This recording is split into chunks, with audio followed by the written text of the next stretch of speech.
Mga kapuso, nagbabalik ang hanging habagat o southwest monsoon. Ayon sa Pag-asa, apektado ng monsoon rains ang Palawan, Zamboanga Peninsula, Negros Island at iba pang panig ng Western Visayas. Asahan pa rin ang mga local thunderstorm sa nalalabing bahagi ng bansa. Sa mga susunod na oras, mataas muli ang tsansa ng ulan sa halos buong bansa.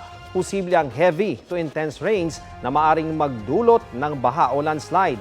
Ganyan din ang mararanasang panahon ngayong weekend base sa rainfall forecast ng Metro Weather. Higit na mataas ang posibilidad ng ulan sa hapon at gabi.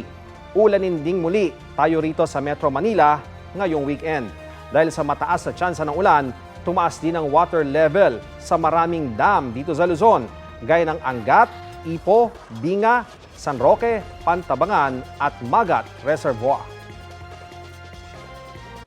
Kapuso, para sa mga maiinit na balita, mag-subscribe sa GMA Integrated News sa YouTube.